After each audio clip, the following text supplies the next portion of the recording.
Tonight's commentary is going to be a little different than most. Not because I'm going to be handling it differently, but because the video I'm covering handles how it commentates differently from anything else I've covered. A guy named Robert628 recently did a commentary on The Game Dude. It was split up into 3 parts, but I'm only going to be covering part 1 for the sake of this video. And, well, I'll just start the video and you'll see how it's presented.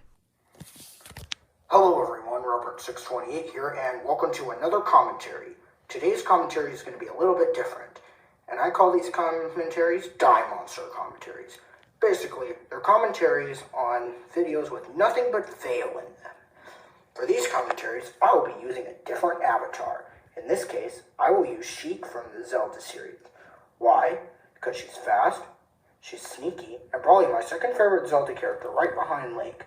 Anyway. Yeah, this video's presented a tad differently from anything else, as I've already stated. Robert recorded this video off of his tablet, and I think recorded the recording of it after he made the commentary in question. I have no idea why he decided to do the video like this. I don't even inherently mind things like camcorder commentaries, even if I think it's rather good they're rarely done nowadays because of the obvious quality issues. However, this is just a bizarre setup in general. With that said, I wouldn't even really mind it if the commentary itself was good. The problem is the commentary isn't. Sonic the Hedgehog is brilliant. I agree. And so is Sonic the Hedgehog. It was alright. But Sonic the Hedgehog is the absolute worst Sonic game ever made. I don't think so. Okay, I'm not going to focus too much on production. However, I will point out that due to Robert's setup, I can barely see Game Dude's original video. With that said, I do want to take a moment to ask what exactly the point of these interjections were. They don't add anything to the video, they just see you agreeing with Game Dude once and then disagreeing with him twice. This anomaly of the universe needs to be buried in the darkest region on Pluto. Now, as large as 3 different Sonic games, all with the exact same name is, must this tile of Hedgehog should be one of them? And guess what the name of the first Sonic movie is called? Yep, you guessed it, Sonic the Hedgehog. And that's relevant how exactly? You don't even really attempt to tie this into what Game Dude says. You just kind of noticed he was mentioning a bunch of pieces of media called Sonic the Hedgehog, and then add there was yet another piece of media called Sonic the Hedgehog. Which is a fun fact, I guess, but it's not really important to this discussion. Like, what if a shitty Mario game? Yeah, there's plenty of those. I mean, another shitty Mario game is made, and named Super Mario Brothers. That's highly unlikely. That was Game Dude's point. He was intentionally giving the example of an absurd scenario in order to explain how ridiculous he finds what occurred to be. A shameful disgrace.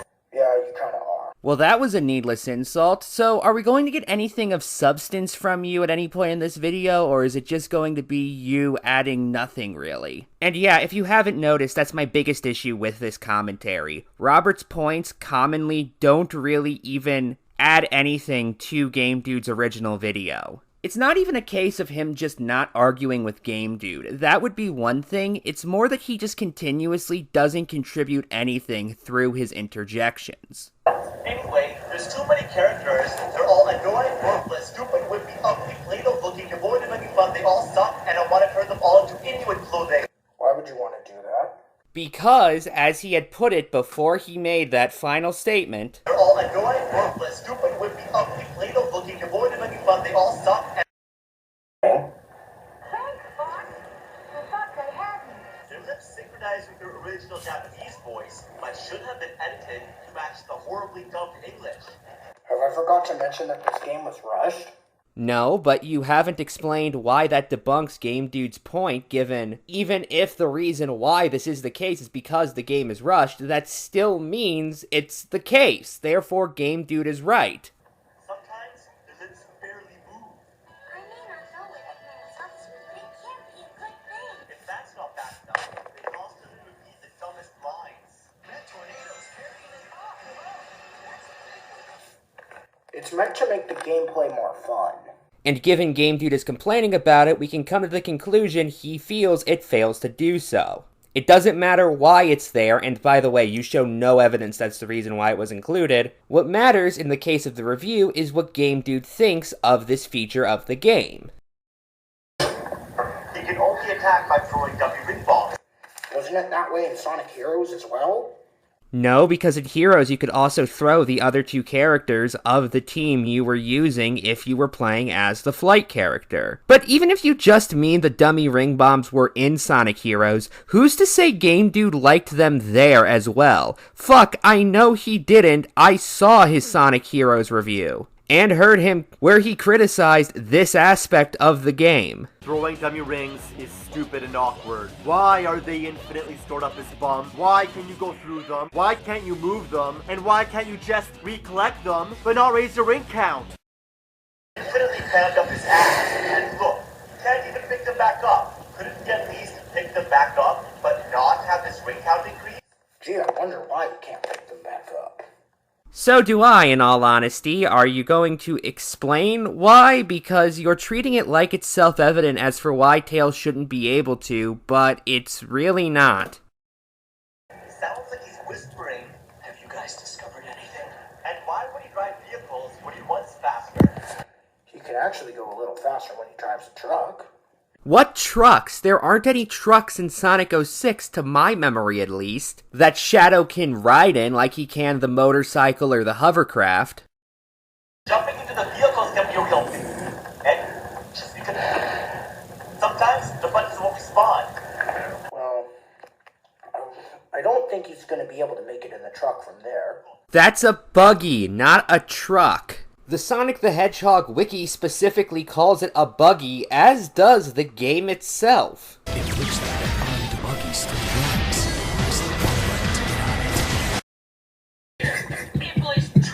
But if you're not careful, you'll toss you around against the sides of an invisible box. Look at the limit excuse for an additional hedgehog. No, that takes a bigger portion of the cake. He looks like Shadow, but he's actually another hedgehog. I'm sure that's just a coincidence. No, it isn't. In Universe, there's a reason why Shadow looks like Mephiles. Specifically because when Mephiles is released in the game, it's through Shadow's, well, shadow. Again, something else directly pointed out in the game.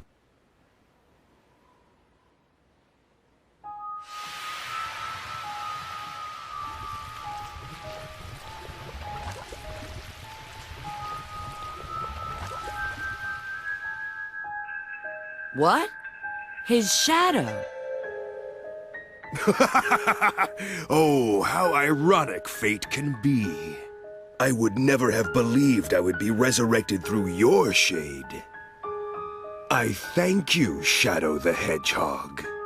Anyway, that's all I want to cover, so final thoughts. This video was nothing points with horrible production, and I don't know what else could be said about that. Good night, and good luck.